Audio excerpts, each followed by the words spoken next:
Welcome to the Berkeley Climate Change Podcast. I'm Bruce Reardon, and our special guest today is David Sedlak. David is the professor of civil and environmental engineering at Berkeley. He's the director of the Berkeley Water Center, and he's author of a brand new book, Water for All: Global Solutions for a Changing Planet. Welcome, David. Thanks for having me, Bruce. I'm very happy to be here. So your book is really all about solutions. It's right there in the title. But let's start by talking a little at the beginning about the problem, or problems, plural, this set of diverse water crises that you talk about in your book. Sure. So, when I think about water issues, I think it's not one global water problem that we have. It's many water problems. And in fact, the problems often manifest themselves in the form of crises. So change comes when people realize that it's not just a small problem, but it's something big that they have to respond to. And when we look around the world and think about water issues, there are a set of problems that are crises, and we experience them as crises. The first of them are these three interlinked problems related to water for people to have in their homes. Like, you could think about it, community water. And you can break that up as water for people who live in wealthiest countries in the world, and they're often able to use their wealth to buy their way out of the problems. And then we can think about people who are the very poorest in the world, who might not be connected to any water supply at all. And we're all familiar with that idea that there are people who carry water in buckets over great distances, and kids who don't go to school because of it. And then there's this large group in the middle, people in low and middle income countries who have access to piped water, but that water may not be safe to drink and it may not be secure. So three crises related to drinking water.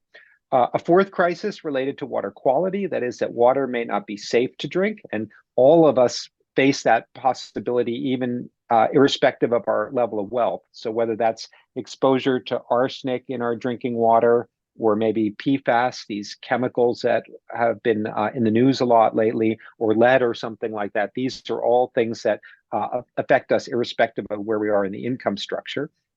A fourth crisis, which is related to water for food. So when you don't have enough water to grow food, then there are a variety of crises that affect the people who grow food and rely upon food for their livelihoods, and of course, people who have to pay for food. So it's estimated that in the 21st century, by the year 2050, we're going to have to grow 70% more food, and we're going to have to do that with the land that we have. So we're really going to have to be effective at how we use our water.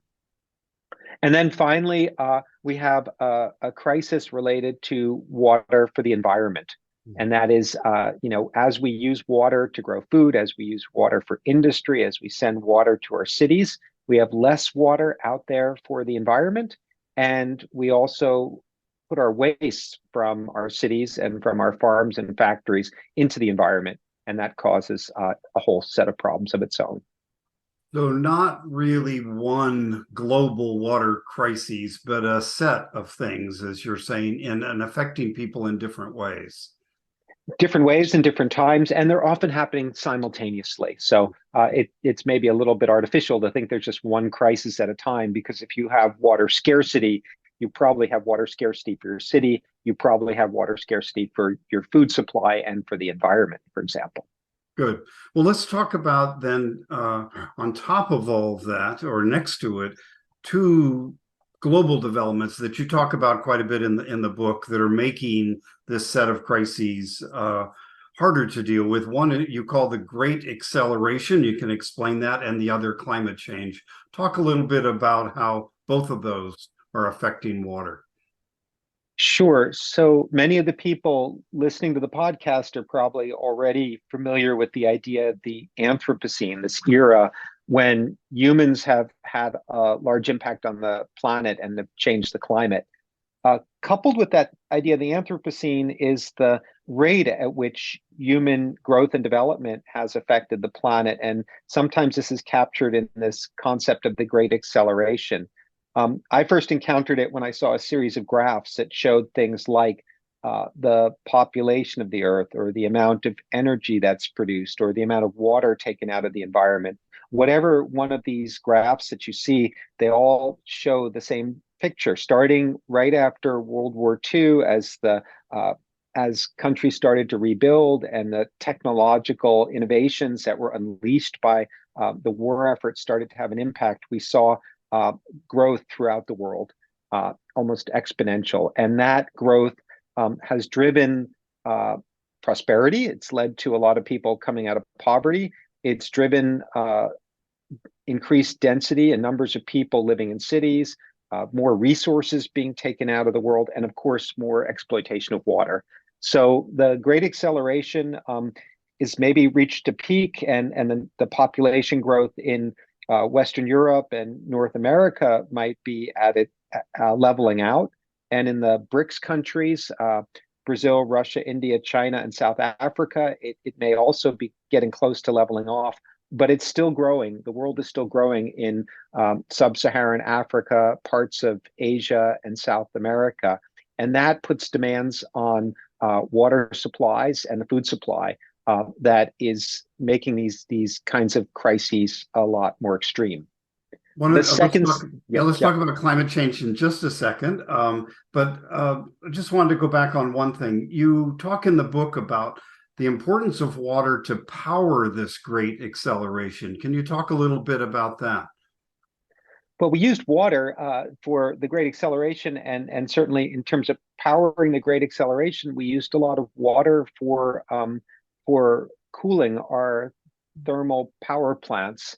And so if you look, for example, in the United States at the uses of water, it's probably more water taken out of the environment, not necessarily consumed to cool power plants.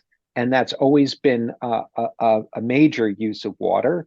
And when we don't have water, it can play a big role in our ability to generate energy.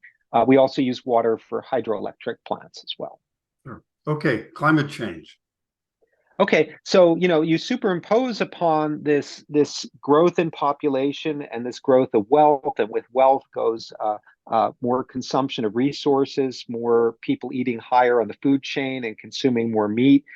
You superimpose on this a changing climate. So perhaps in the period from like 1990 to 2020, one of the biggest drivers of water crises was the Great Acceleration. Going forward, we're seeing more and more that climate change is becoming a driver of water crises. And one of the best ways to understand this, or the way that we experience it most in the Western United States, is through this process of aridification. So we talk about the Colorado River Basin, for example, having less water. It's not necessarily that there's less rain. Sometimes there are periods where there's less rain falling, but the precipitation patterns don't even have to change. As the temperature gets warmer, the atmosphere holds more water vapor, and that means that less of the snow and rain that falls on the land makes it to our reservoirs and makes it into the groundwater to recharge the aquifers. And so as a result, and then the other thing, at higher temperatures, the growing season's longer and evapotranspiration rates increase. So more water is coming off the land. And so we see this drying up of the landscape. So that's one way in which climate change affects water resources. The second way is the change in global air circulation patterns. And in particular, it's the width of the Hadley cells that distribute air around the world, and it leads to an expansion of the zones on the planet where there are deserts. And so we see this desertification as the areas that are historically dry move north in the northern hemisphere and south in the southern hemisphere. And the predictions are, for example, that in Europe, the climate or the kinds of conditions that we see in North Africa are going to move into southern Europe. We're certainly going to see conditions from the Sonoran Desert moving their way up into the United States. And we're already seeing things like this happening in Australia, where the widening of the desert region is greatly affected the water supply in places like Perth and Melbourne. So these are already starting to happen as global ocean circulation and air circulation patterns change. David, as long as I've known you, you've been a solutions guy in each talk or book or class that I've encountered you in. So let's talk about the solutions in your book. You've got really, as I saw it, four big buckets: using water more efficiently, expanding conventional water supplies, going on to unconventional water sources, and something you call planning for change. Talk some about the solutions and maybe how you see them going over the next few decades. Well, I think the main, takeaway point as we look towards solutions is that these are not normal times, and they're only going to get more challenging. And so when we think about the solutions to our water crises, it's an all of the above approach, just like the way we think about solutions for our energy challenges and decarbonization. It's really all of the above because things are moving and changing so quickly. And so we need to think in terms of using our water resources more efficiently. And there's lots of room in areas like conservation and things that people will find unexpected about ways in which uh, individuals working in water stressed places have discovered approaches that can allow us to grow more food with less water or use water more efficiently in industry in our homes.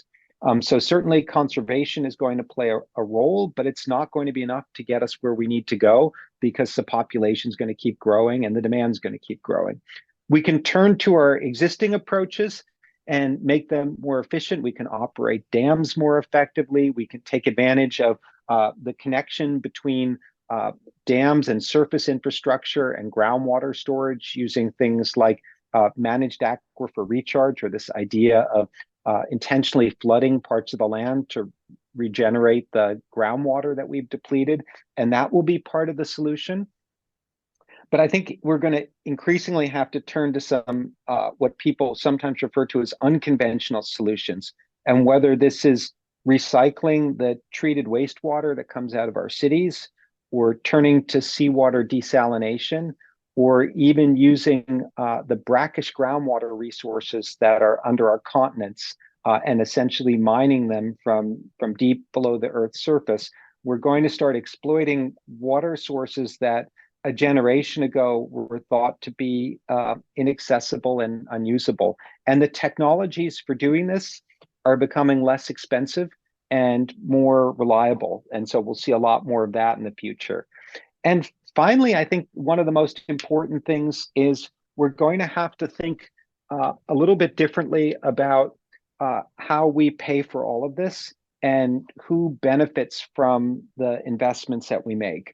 I think that the recognition that it's not just pay as you go and pay your water bill to have water or pay for your food, but that society has to make the kinds of investments that our grandparents and great grandparents made in these water transport systems, like the ones that deliver water up and down through the state of California or bring water across the country, the great dams that our grandparents and great grandparents built.